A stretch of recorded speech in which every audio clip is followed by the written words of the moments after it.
Hello and welcome और welcome back to door to divinity 805। आज के वीडियो में आपका बहुत बहुत स्वागत है। मैं आशा करती हूँ आप सब बहुत अच्छा कर रहे होंगे। तो आज का ये जो वीडियो है वो ज़ोडिएक साइंस कैप्रिकॉर्न के लिए है, यानी कि अगर आपकी मकर राशि है तो आप इस वीडियो को देख सकते हैं। आज हम देखेंगे कि 23 जून से लेकर 29 जून के बीच में आप लोगों के लिए क्या मैसेजेस हैं और आप क्या एक्सपेक्ट कर सकते हैं। मैं 2 कार्ड्स लूँगी प्रेडिक्शंस के लिए और 1 कार्ड लूँगी एडवाइस के लिए कि आप उस प्रेडिक्शन के लिए क्या कर सकते हैं अपने तरफ से। रीडिंग स्टार्ट करने से पहले मैं बोलना चाहूँगी ये एक जनरल रीडिंग है, इसलिए प्लीज़ उन्हीं मैसेजेस को लीजिए जो आपसे रेजोनेट करते हैं। और सेकेंडली, अगर आप चाहें तो इस रीडिंग से पहले वीडियो को पॉज करके ये इंटेंशन सेट कर सकते हैं, एक डीप ब्रेथ लेके थोड़ा सा मेडिटेट करके, कि ये रीडिंग आपके लिए एक्यूरेट हो। क्योंकि मैं ऐसा मानती हूँ कि टैरो एक म्यूचुअल एफर्ट है, और अगर आप वहाँ से इंटेंशन सेट करते हैं और मैं यहाँ से इंटेंशन सेट करती हूँ कि रीडिंग आपके लिए एक्यूरेट हो, तो ये रीडिंग आपके लिए एक्यूरेट होगी। तो बिना किसी देरी के अब हम देखते हैं कि कैप्रिकॉर्न के लिए 23 से 29 जून के बीच में क्या प्रेडिक्शंस हैं।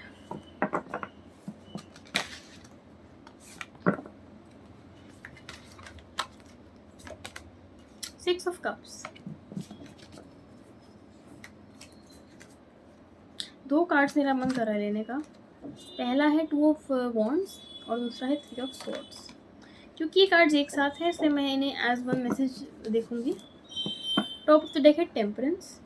अब अगर हम देखें आप लोगों के लिए क्या एडवाइस है, क्या एडवाइस है कैप्रिकॉर्न के लिए 23 से 29 जून के बीच में। 4 ऑफ कप्स, 4 ऑफ कप्स थोड़ी सी वियर्ड एडवाइस है, बट आई थिंक कभी कभी कुछ सिचुएशंस में ये भी काम कर सकती है। इस पर मैं आऊँगी 1 मिनट में। टॉप ऑफ द डेक है मून का कार्ड। सबसे पहले अगर हम 6 ऑफ कप्स को देखें, यहाँ पे हो सकता है कि आप इस टाइम पे किसी पुराने फ्रेंड से मिले कैप्रिकॉर्न। आप लोग कुछ पुराना याद करें, अपने अतीत, भविष्य बोल रही हूँ मैं, अपने अतीत के बारे में कुछ याद करें, कुछ पुरानी यादों को याद करें। ये भी हो सकता है कि आप बच्चों से मिलें, क्योंकि इस फिगर में एक्चुअली, इस कार्ड में एक्चुअली 2 बच्चे हैं और 1 एडल्ट है। तो या तो ये व्यक्ति अपने इनर चाइल्ड की तरफ देख रहा है, या फिर ये 2 बच्चों को देख रहा है। ऐसा लग रहा है मुझे जैसे आप रेमिनिस कर रहे हैं पुराने टाइम्स को। पुराने टाइम्स में कुछ बहुत अच्छा था, कुछ बहुत अबंडेंस थी जिसको आप देख रहे हैं। इस टाइम पे आपको थोड़ा सा लैक फील हो रहा है। आपको लग रहा है कि पुराना टाइम शायद थोड़ा सा बेटर था, पास्ट शायद थोड़ा बेटर था। और अगर उस समय आपको ये लग रहा है कि शायद उस टाइम पे मेरे पास अगर कुछ नहीं भी था ना, तो अभी मैं बहुत खुश थी या खुश था, जो कि अब मुझे इतना महसूस नहीं होता है।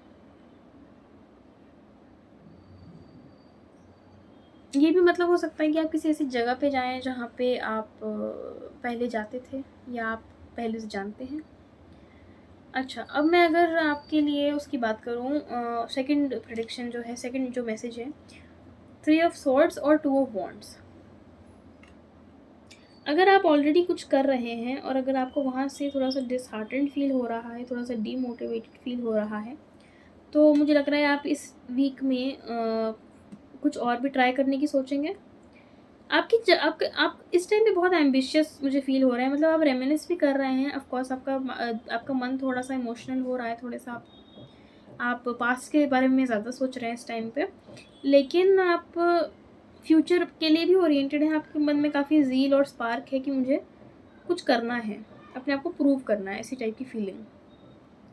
हो सकता है कोई ऐसी सिचुएशन थोड़ा सा राइज करे जो कि थोड़ा सा आपको निराश करे, स्पेशली कोई ऐसी व्यक्ति से जिसे आप बहुत ट्रस्ट करते हैं, या थोड़ा सा फेलियर आपको देखना पड़े। लेकिन क्योंकि यहाँ इसके साथ वो वॉन्ड्स है, इसलिए मुझे ऐसा फील हो रहा है कि आप उसको अपने आप को पीछे नहीं करने देंगे।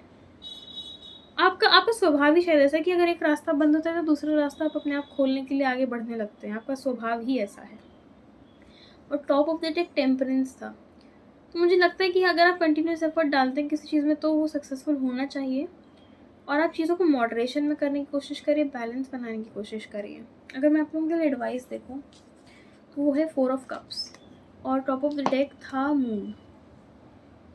तो 4 ऑफ कप्स जो है, अगर हम इसे एडवाइस में देखें, पहली बात तो ना मुझे पता है इस कार्ड की इमेज थोड़ी सी थोड़ी डिफरेंट है राइडर वेट से। तो अगर देखा जाए तो एक कप जो है इनके नोटिस में नहीं आ रहा है। 3 ही कप्स को इन्होंने नोटिस किया है। तो मुझे ऐसा लग रहा है कि शायद आपका ध्यान सिर्फ़ उन्हीं चीज़ों पे जा रहा है जो आपकी लाइफ़ में नहीं है। कुछ ऐसी भी चीज़ें हैं जो आपकी लाइफ़ में बहुत एफर्टलेसली फ़्लो कर रही हैं, बट आपका ध्यान नहीं जा रहा है, तो आप प्लीज़ उन चीज़ों पे ध्यान देने की कोशिश करिए। प्लस अगर आपकी अगर थोड़ी-सी डे ड्रीमिंग करने की टेंडेंसी, तो मुझे लगता है यहाँ वो थोड़ी काम आ सकती है, आपको कुछ क्रिएटिव आइडियाज़ मिल सकते हैं। और एक और बात मैं बोलना चाहूँगी, कुछ सिचुएशंस ऐसी हैं जहाँ पे अगर आपको कुछ इम्पल्सिव करने का मन करे तो थोड़ा-सा रुक जाइएगा, क्योंकि कुछ ऐसे सिचुएशंस हैं जहाँ पे आपको पूरी जानकारी अभी नहीं है और आप कोई हेस्टी डिसीजन ना लें। अपने इंट्यूशन को ट्रस्ट करें, थोड़ी पेशेंस रखें। अपने सबकॉन्शियस पे भी आप काम कर सकते हैं, जिससे कि आपके इमोशंस भी थोड़े से थोड़े से स्मूथली फंक्शन करेंगे। तो ये थे आप लोगों के लिए messages. I hope this reading resonated with you. Thank you so much for watching. I will see you next week.